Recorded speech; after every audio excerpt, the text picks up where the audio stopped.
Yeah.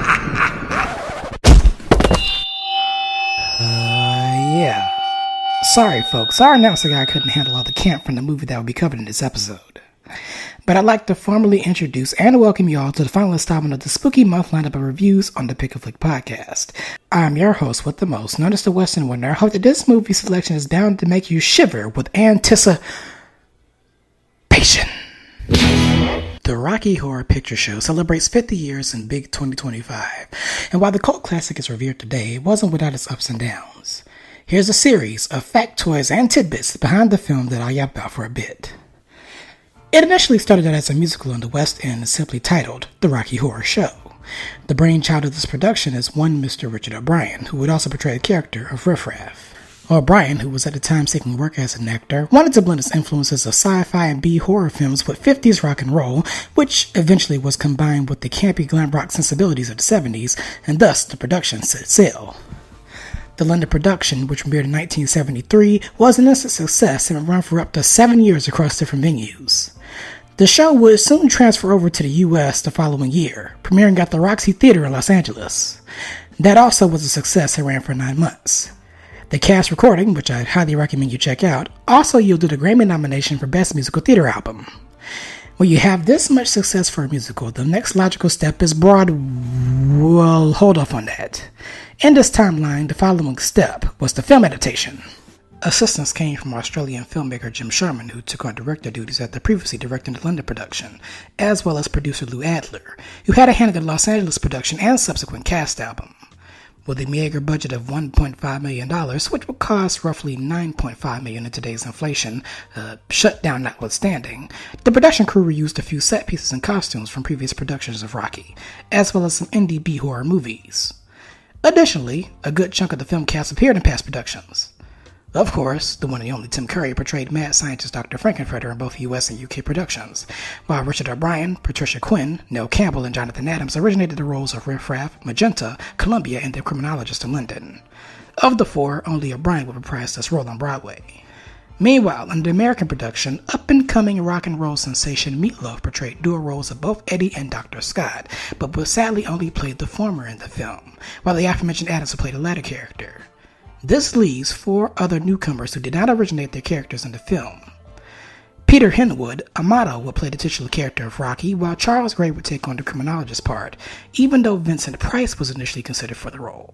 And as for the story's 2 protagonists, Brad Majors and Janet Weiss, the studio distributor 20th Century Fox insisted on American actors for the roles, and ultimately landed on rising stars Barry Bostwick and Susan Sarandon, respectively.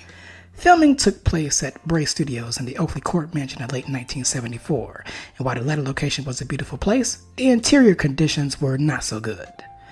A lack of proper heating in restrooms led to Susan Sarandon catching pneumonia during shooting. Once shooting wrapped, Curry, O'Brien, and Meat Loaf would reprise their roles in the Broadway circuit, in hopes that the musical success would mirror a show like Jesus Christ Superstar, a successful run on Broadway transitioning into a well-received film release. Did it work? No. Rocky on Broadway only lasted 45 shows, despite getting a Tony nod for lighting design and 3 Drama Desk Award nods, including one for Tim Curry.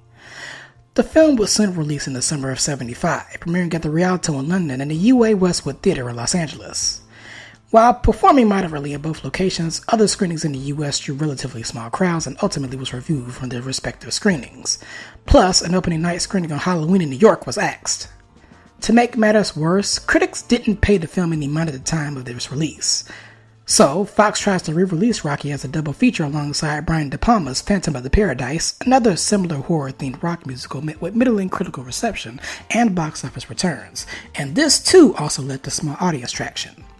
However, their fortunes would soon change when the executives successfully booked a series of midnight screenings for the film in New York, where its cult following would soon begin to grow and spread across the country. Audiences were allowed free admission if they appeared in costume, and the phenomenon would soon become unique for featuring Shadowcast, where local performers would recreate the entire film from center stage, and audience participation ranged from callbacks, talking back to the screen, to throwing various objects including toast, toilet paper, rice, hot dogs, literal dogs. Nah, I'm just kidding about that last part, folks. Let's not round the SPCA up. But it's become one of the most creative and exciting events that's definitely kept the spirit of the movie alive to this day. As a matter of fact, as of this year, Rocky Horror is still the longest running theatrical release in history and has grossed over $160 million to date and was added to the National Film Registry of Preservation in 2005. With this in mind, let's take a scene-by-scene retrospective deep dive on this strange tale. A huge pair of rosy red lips greets you and I, the audience, with a song about the legend of sci-fi films and double features, basically watching two films in succession with one another. I'll let the lips sing a little now. Michael Rainey was there the day the earth stood still, but he told us where we stand, and Flash Gordon was there in silver underwear. Claude Rains was the invisible man. A nice roll of the credits printed in red perfectly complements the lips in the background. Interesting factoid. The lips belong to Patricia Quinn, but the voice belongs to Richard O'Brien. Quinn, who sang the song in the London production as an usherette, was not very thrilled to hear that O'Brien had the vocals covered and threatened to drop out of the project, but settled for her lips to be used. After the catchy tune of sci-fi splendor concludes, we then cut over to a church in the sunny town of Denton, where we are introduced to our main protagonist and love interest, Brad and Janet, who are attending the wedding of their close friends from school. Janet manages to catch the bride's bouquet, guarding a subtle, lucky guy nudge from the groove towards Brad. Once the guests clear out, Brad and Janet share an intimate, quiet moment of reflection. I've got something to say. Uh-huh. I really love the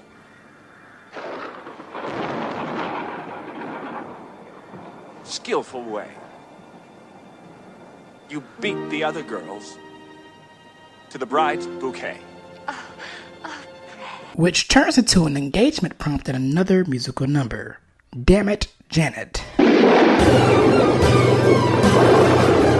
river was deep, but I swam it. Janet. The future is ours, so let's plan it. Janet. So please, don't tell me to can it. I've one thing to say, and that's damn it, Janet. I love you. Something that always cracks me up is when the church staff, two of whom reenact the classic American Gothic painting, brings out a casket, presumably preparing to host the funeral next, while looking at Brad and Janet like, "Can you hurry up and finish the song? This body ain't getting any colder." The next scene introduces the criminologist, who will be seen pop up throughout the film as a narrator of sorts. I would like, if I may, to take you on a strange journey. It seemed a fairly ordinary night when Brad Majors and his fiancée, Janet Weiss, two young, ordinary, healthy kids, left Denton that late November evening to visit a Dr. Everett Scott, ex-tutor and now friend to both of them, on a night out. It was a night out they were going to remember for a very long time. But as one discovers this concept of a plot unfold, even he can't help interpret some of the events that are soon to come. Later that rainy evening, Brad listens to a speech by the president who caused Watergate on the radio. Janet points out that 3 motorcyclists have passed him, and the stoic Brad goes, "Those bikers have a life that's cheap to them, Janet." Unfortunately, their steady ride through the rain is abruptly halted due to a flat tire. Pulling over, Brad remembers crossing a castle down the road and decides to go out there and ask for help. A precocious Janet accompanies her fiancé, jokingly saying that another pretty woman could snatch him up. As they sing about a light over at the castle, we get some pretty exterior shots, and man, this place is absolutely gorgeous from the outside. Surely nothing crazy will pop up at the front door from the inside, right? Right? This is hunchback figure who answers the door. He calls himself Riff Raff. He invites the shivering couple inside and tells them that they came at a great time as they're currently having a party. The next musical number that follows is the biggest one of the musicals, but arguably so, which has spawned a generational dancing phenomenon. The Time Warp. Well, how do you do it, you may ask? Well, it's easy. Basically, it's just you take a step to the left. Then you put your hands on your hips.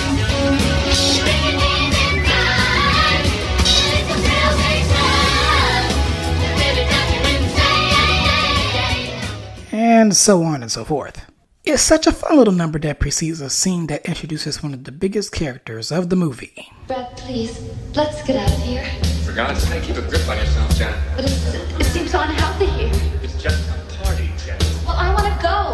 Well, we can't go anywhere till I get to a phone. Well, then ask the butler or someone. Just a moment, Janet. We don't want to interfere with their celebration. This isn't the Junior Chamber of Commerce, Brad. They're probably foreigners with ways different than our own. They may do some more folk dancing.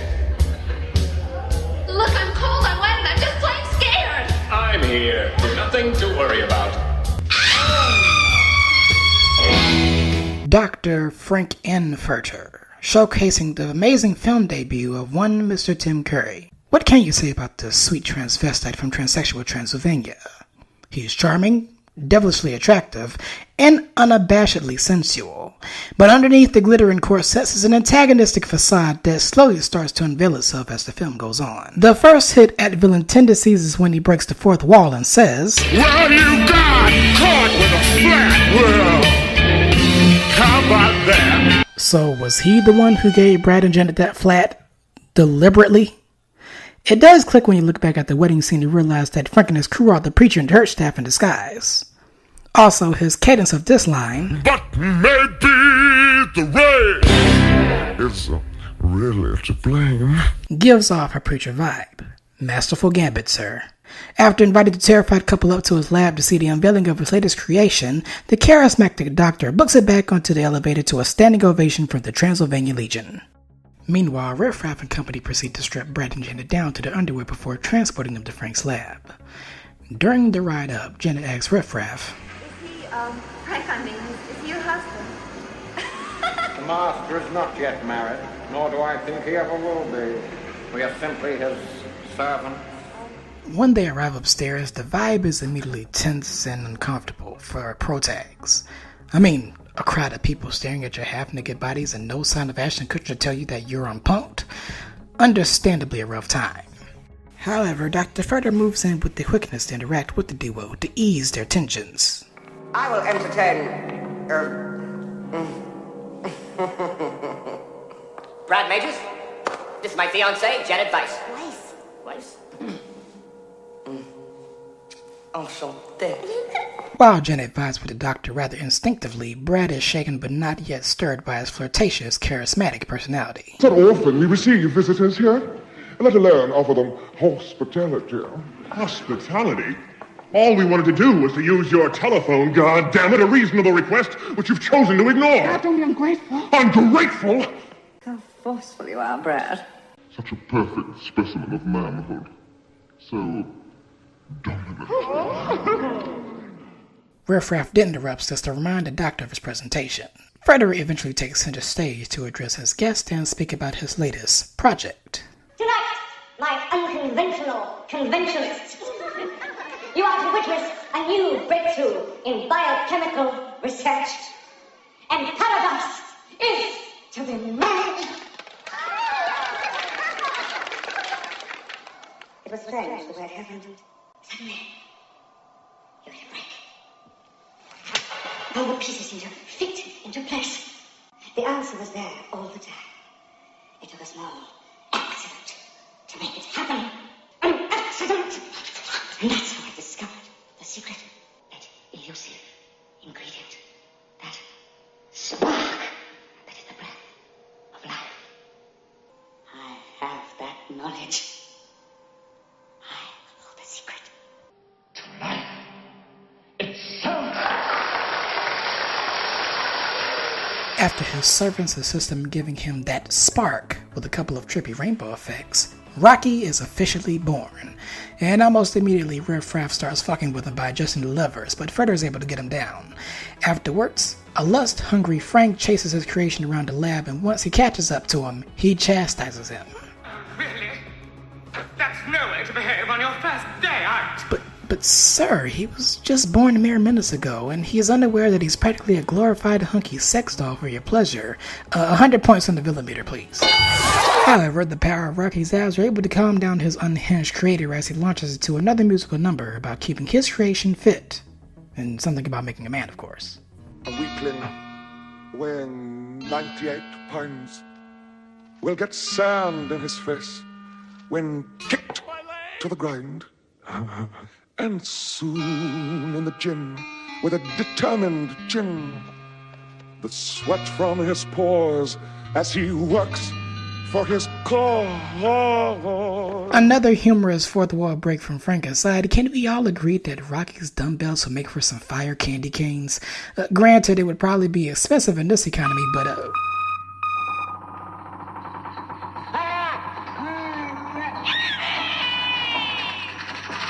uh-oh, what's the ruckus now?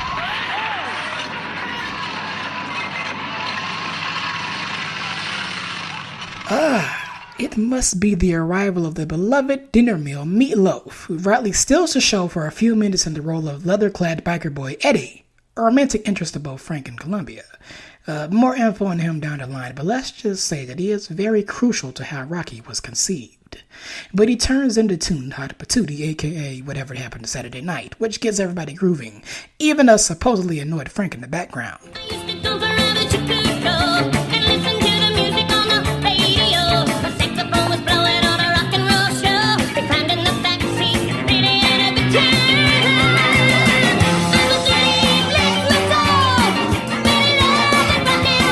This infectious number ends in a downer when the doctor notices Rocky grooving along in the spotlight being overshadowed, and his jealous, ego-driven tendencies show some more of his true antagonistic nature. Eddie is ultimately murdered with a pickaxe at the hands of Dr. Furter. One from the box. Soon after, Frank releases Rocky from captivity, apologizing for the scene he just caused. Don't be upset. It was a mercy killing. He had a certain naive charm, but no muscle. He does his reprise of Make You a Man with another fourth wall break, but this time Janet interrupts with a lyric of her own. I don't want no dissension. Just dynamic tension.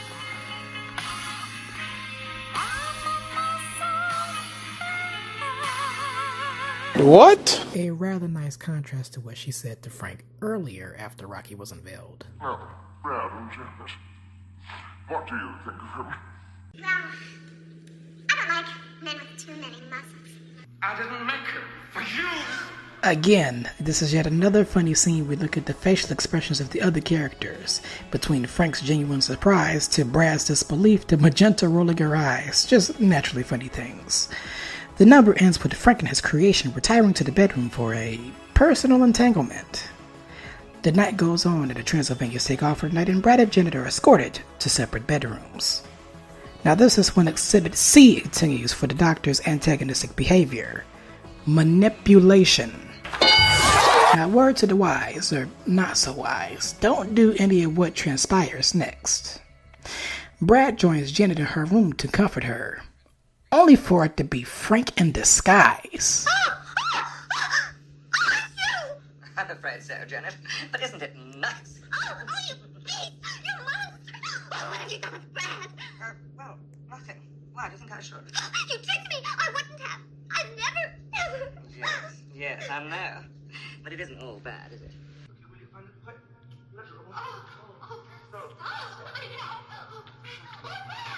Janet falls relatively quick, and they proceed in entanglement. It looks like Janet learned something about herself this evening, partially against her will. Later on, Janet, liberated from the experience, joins Brad in his room to console him and initiate entangling, only for it to, once again, be Frank in disguise, this time sporting an Evian rat ear wig than the one he sported as Brad for Janet. Oh, Brad, darling, it's no good here. It'll destroy us. Don't worry, Janet. We'll be away from here in the morning. Oh, Brad, you're so strong and protective. You! I'm afraid so, Brad. But isn't it nice? Why, you? What have you done with Janet? Nothing. Why do you think I should? You tricked me. I wouldn't have. I've never. Yes, I know. But it isn't all bad, is it? Not even half bad. I think you really caught your voice. So soft. Janet's probably asleep by now. Do you want her to see you like this? Like how? It's your fault. You're to blame. I thought it was the real thing. Oh, come on, Brad, admit it. You liked it, didn't you? There's no crime in giving yourself over to pleasure. Just like Janet, Brad also folds easily, and as Frank proceeds to give him the Nancy Reagan special, Riff Raff cuts into the monitor with some breaking news. Master, Rocky has broken his chains and vanished. The new playmate is loose and somewhere in the castle grounds. Yeah, so during all of these illicit entanglements, Riff Raff was bullying Rocky with candlesticks and had him running out the castle with dogs in tow. You'd probably do the same thing if you had a boss as shitty as Frank. The doctor allows the message and then continues his Nancy Reagan method on Brad. Needless to say, Brad learned something about himself this evening, partially against his will. Or should I say two things, since his musical number that was supposed to follow the scene was cut from the film due to pacing constraints, albeit being filmed.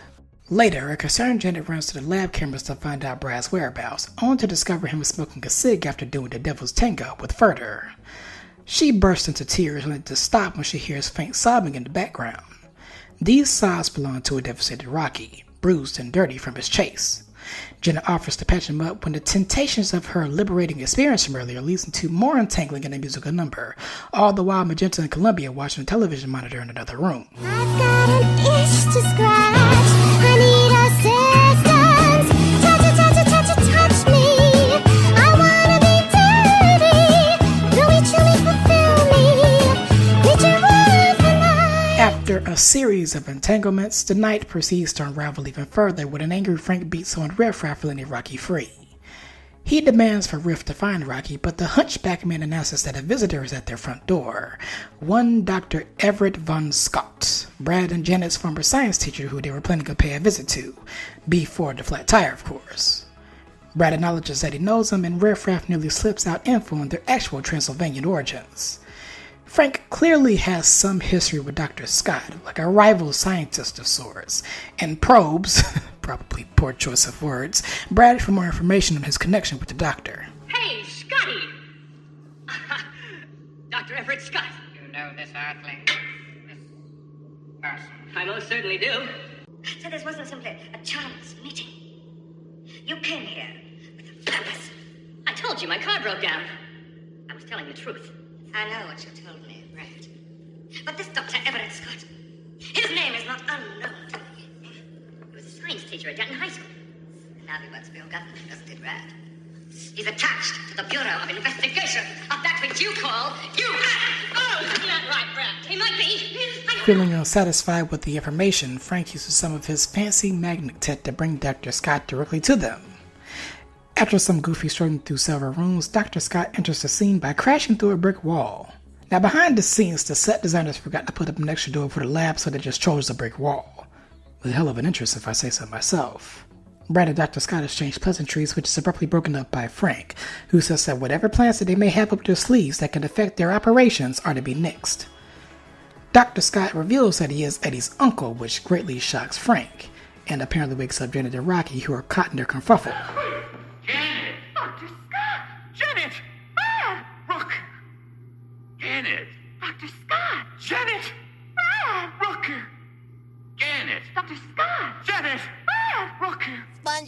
The doctor threatens the duo, but is promptly interrupted by Magenta, who notifies him that dinner is ready to be served. Under circumstances, formal dress is to be optional. What follows is the most uncomfortable dinner sequence in history. The Last Supper and Jesus Cristo Superstar has nothing on this. You have Riff Raff sloppily passing around the drinks, and Magenta passive-aggressively throwing the meat on everyone's plate, and then you have Furter still moping over the night's events. Pooh-hoo. He eventually breaks the silence by initiating a toast for absent friends, whatever that means, as well as Rocky on his birthday, and then leaves an abbreviated happy birthday.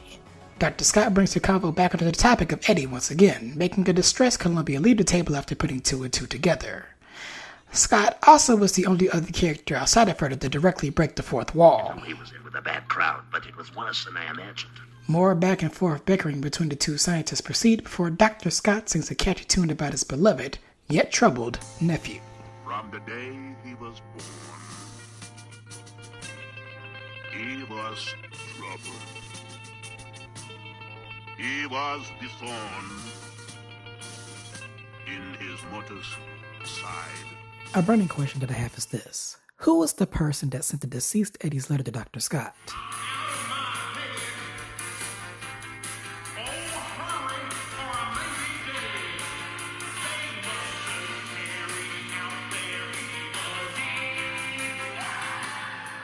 A comment I saw elsewhere suggests that Riff Raff was the one to write it, considering that Freddy wouldn't have given away his motives and the other characters were all preoccupied with their own escapades. It makes you wonder if Riff had felt a kindred connection with this guy, wild and rebellious in nature. The song ends as Frank reveals to his dinner guests that the food that they were eating was Eddie's remains, hence this line from earlier. That's a rather tender subject. Another slice, anyone? Everyone is understandably shaken and stirred by this, but Janet's fortunes would soon turn for the worse when she runs into Rocky's arms for comfort instead of Brad's. This makes Frank even more angrier and decides to slap her and proceeds to chase her around the house into his lab while singing through the anger. I tell you once, I won't tell you twice. You better wise up, Janet Weiss. Your apple pie don't taste too nice. You better wise up, Janet Weiss. I've laid the seed. It should be all you need. Hold up, wait a minute. Did Doc get Janet pregnant? Now, this was a theory that would have been explored in the sequel draft that just never came to fruition, but this line seems to all but confirm that he indeed knocked her up. How about another 200 points on the villain meter, please? After getting Brad, Janet, and Scott in close proximity of the lab, Freddy motions to Magenta to turn the trio into stone. Columbia and Rocky would soon meet the same fate, with the former chastising Frank for his behavior. God, I can't stand any more of this. First you spurned me for Eddie, and then you throw him off like an old roller coaster Rocky. You show people up and then you spit them out again. I loved you. Do you hear me? I loved you. And what did it get me? Yeah, I'll tell you, a big nothing. You're like a sponge. You take, and drain others of their love and emotion. Yeah, well, I've had enough. You're gonna choose between me and Rocky. So named because of the rocks in his head. The doctor simply has this to say after the silence. It's not easy having a good time. Even smiling makes my face ache. Frank then turns to Riff Raff and Magenta, his humble servants, for consolation during his troubles. But an angry Magenta confronts him, reminding him that they are there for a purpose that Doc has apparently abandoned for a while now, and demands they return to Transylvania ASAP. I'm indeed grateful to both you and your brother Riff Raff.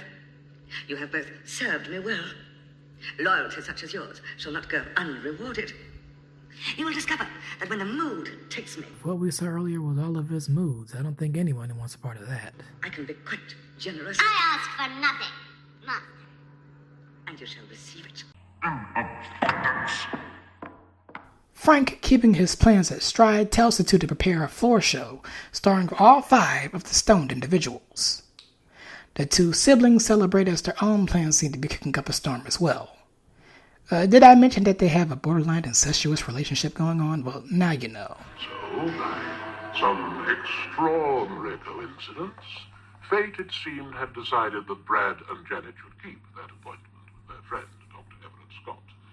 But it was to be in a situation which none of them could have possibly foreseen. And just a few hours after announcing their engagement, Brad and Janet had both tasted forbidden fruit. This in itself was proof that their host was a man of little morals and some persuasion. From what had gone before, it was clear that this was to be no picnic. The floor show was a medley of songs, and the stoned individuals are now plastered with makeup and fishnets while singing about their current lives. The opener, Rose Tint My World, has it all. Nip slips and shaking hips. Then the prima donna himself turns up to sing the biggest quote of the film.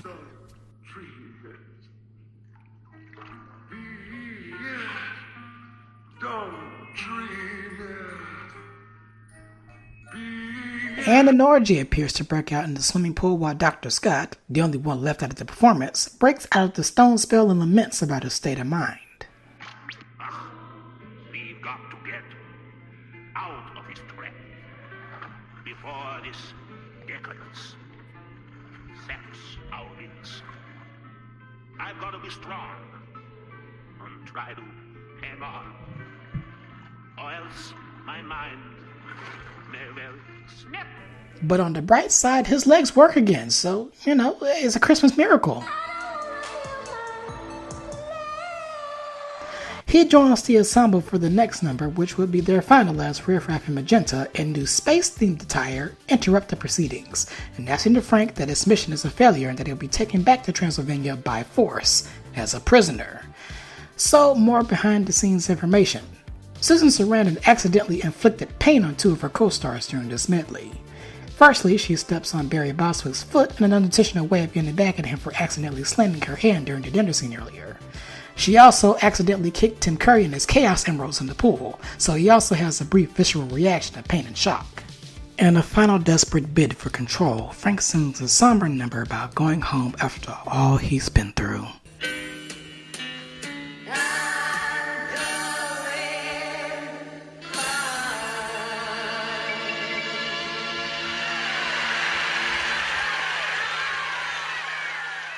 Right, so it looks like Frank's final moments made him dream too much to be alive still, as Riff Raff clarifies his earlier statement. When I said we were to return to Transylvania, I referred only to Magenta and myself. I'm sorry, however, if you found my words misleading. But you see, you were to remain here in spirit, anyway. The old adage goes, death comes in threes, and the climax is the epitome of that. Columbia is shot down by Riff's laser beam first after her screams scare him, and it also sends a threat to Frank, who doesn't believe that his once humble servant would betray him. Well damn, Dr. Fredder has left the building, y'all. And I'm guessing Rocky has the powers of Poseidon and Neptune combined as he's able to dodge off several laser beams before falling to his doom, with his master on his shoulders. A very tragic conclusion to a misunderstood creation who was only born hours before. And also, Columbia, man, she didn't deserve that. Riff Raff confirms that the castle is actually a spaceship in disguise and that their plans to go to Transylvania will go forward as planned, now that their former overlord has become a fallen angel, or a fallen demon. He also sends his condolences to Dr. Scott for what transpired with Eddie and lets the human captives escape before the space castle sets off. One final musical number then proceeds, and apparently the original version that released in the States removed one of my other favorite cuts from the musical, Superheroes, due to it being too dark for viewers. A shame given that it's basically given the survivors a chance to express their feelings after what just happened. From Brad. I've tried to find the truth. I've even lied, but all I know is down inside I'm bleeding. I'm not gonna lie, Brad, you may need to consult a doctor if you're bleeding. Might be a bad case of mesothelioma going around. And then Janet.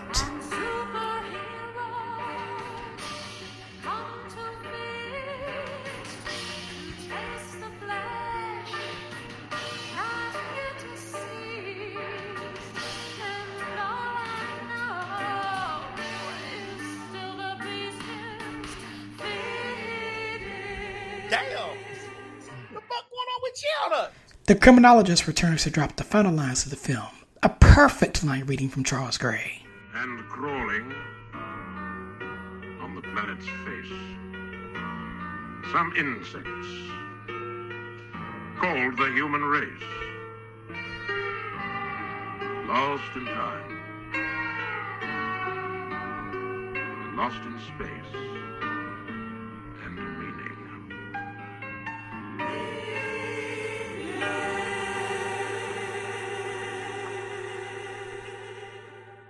And that's the film.